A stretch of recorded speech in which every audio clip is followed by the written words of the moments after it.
Hello, welcome to stage 40. This is about the language one, and this one is called indirect statement concluded. So you have actually seen indirect statements for a number of stages now, and stage 40 is wrapping up this thing. That's why it's called concluded here.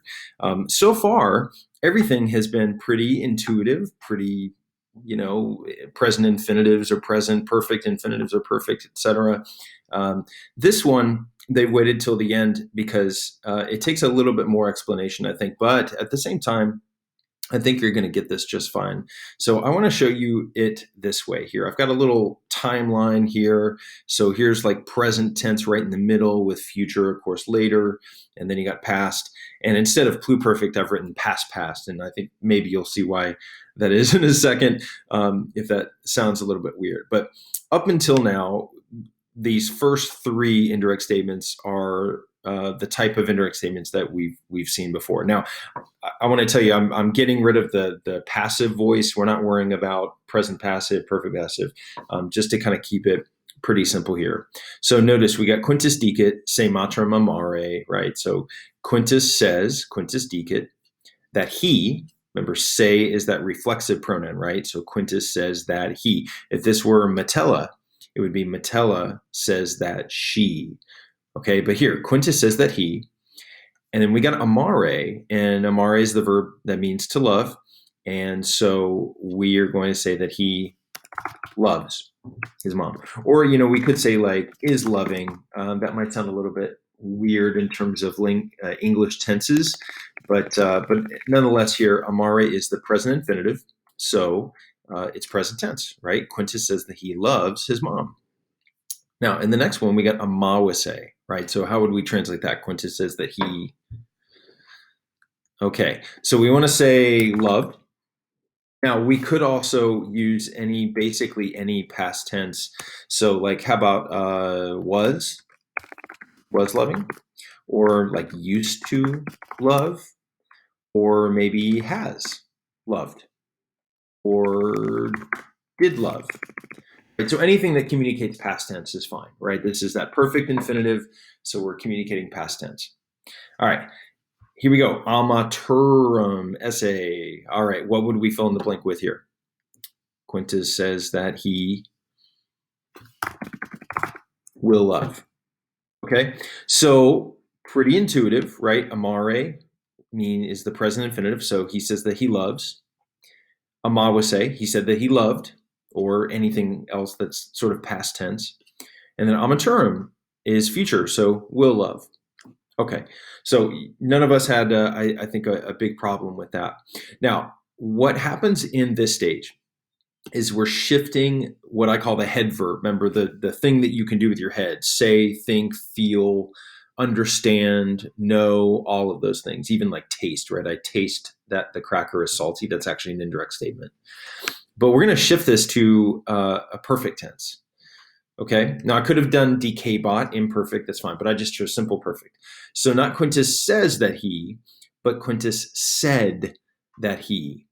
All right, now let me show you, this is how we're going to translate amare here. Quintus said that he, not lobed, loved his mom.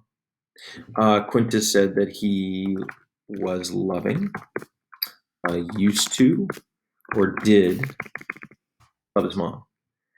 So all of these have the fact that they are past tense in common. Why is that? Okay, so here's the deal. Let's go back up to our timeline. Up here, it was Quintus says, and we were in the present tense, okay? This present infinitive said, you stay right there in the present tense, same time. You stay right there, okay? Here, in the second example, Quintus says, so again, present tense is where we are, right? That's where we are. But then this perfect tense infinitive said, well, this action happened before the saying. So he says in the present that in the past, he loved his mommy. Okay?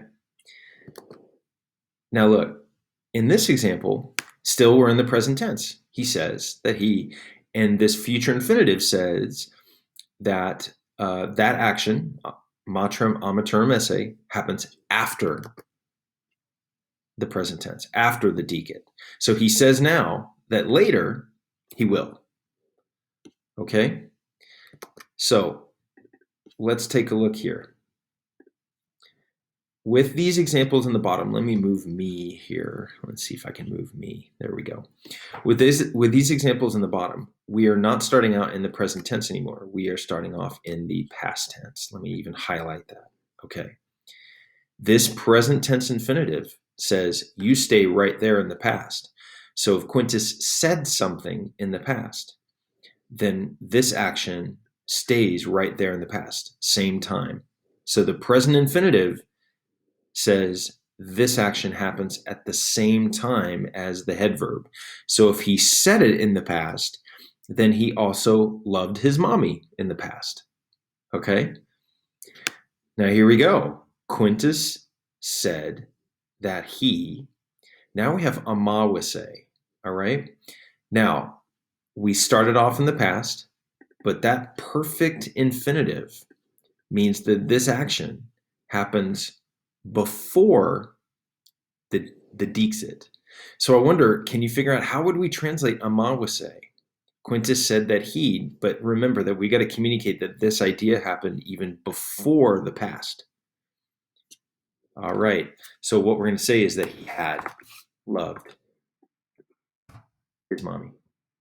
Okay. So again, dixit, we started off in the past, but that perfect infinitive said, hey, look, you got to go further back. You got to go past. So pluperfect, right? This is why we're saying had. Okay. Now, for this one, I'm just going to tell you, this is a kind of a little exception. And generally, Latin students don't have a hard time with this one, which is kind of nice. So we're started off in the past. But here we're jumping all the way to the future, which in English is sort of an uncomfortable kind of thing, and we have to use a special helping word. I'm hoping that when I say the wrong thing, it's going to sound wrong. Quintus said that he will love his mom. I don't know if that sounds wrong to you, but it is. It's bad English. So we're not supposed to say that. We're supposed to say Quintus said that he would love. And that would is just a special verb, or special word. So when we start off in the past and we jump all the way to the future, we have to say would. Okay? So this is the idea. This is what this about the language is about, is that when we start off in the past, we have to translate this infinitive, this action, as if it's happening at the same time. So he said in the past that he loved also in the past. He said in the past that it happened before that. So he said in the past that even further back in the past, he had loved his mom. And Quintus said, and then here is our special, that he would love his mommy. Okay, that's it. Now, looking here, this is one of those things that I think it just takes some repetition. It just takes some practice just to get used to this idea. So if we look at our examples here, we have A, Salvius multa scelera commissit. All right, now what would that mean? Right, Salvius committed many wicked deeds or many crimes, something like that. All right, so this is in the past tense, right? Commissit is past tense, perfect. It's perfect tense, right? Committed. Now, when we say the accusers affirmed or maybe declared, all right, now think about what we just said here. How would we translate comississe? The direct statement is Salvius committed many crimes. The indirect statement is the accusers declared that Salvius. How would we translate that?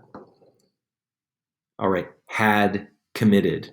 Because again, we started off in the past. So if we go to our timeline, right, we started off in the past.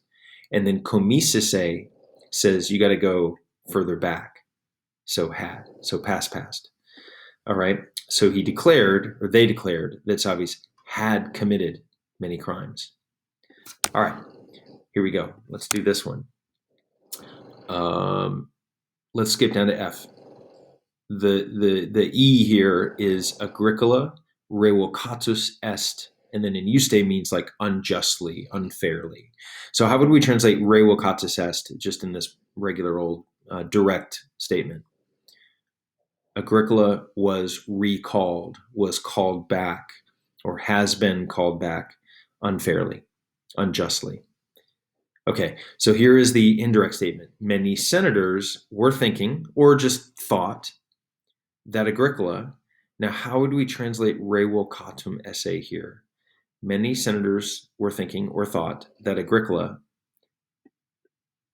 Okay, yeah, re vocatum esse had been called back, had been recalled, because we started off in the past, and this perfect, now it's passive, but it doesn't matter, perfect passive infinitive said go further back. So they thought that Agricola had been recalled unfairly. Okay, here we go. Now let's look at H. The messenger said that my brother. Now, how would we translate habitare here, this present infinitive? We've started in the past. The messenger said that my brother. How would we translate habitare? Yeah, lived. The messenger said that my brother lived, or has lived, or really was living in Britain at that time. And to be honest, by strict rules of English grammar, was living is the correct answer. But something in the past is the important thing, right? Because this present infinitive says, well, we started off in the past, and the present infinitive said, you stay right there in the past. So if he said in the past, then he lived in the past. The messenger said that my brother lived or was living in Britain. Okay, let's go back up to D and, C and D. Milites urbem facile capient. Okay, the soldiers. Now, what about capient? This is not present tense. Okay, the soldiers capient. What does that mean?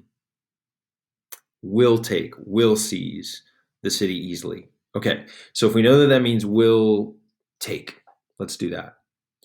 All right, now here we go. The centurion believed, or was believing, but let's just say believed. The centurion believed that the soldiers. Now, how do we translate capturos esse? Remember, we have our special kind of thing here, right? We started out in the past, believed, and we're jumping all the way to the future.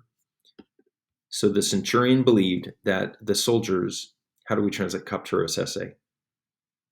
Yeah, would capture the city, would take the city easily. That's right. Okay, so good luck, and we will see how you do after you take the quiz over this.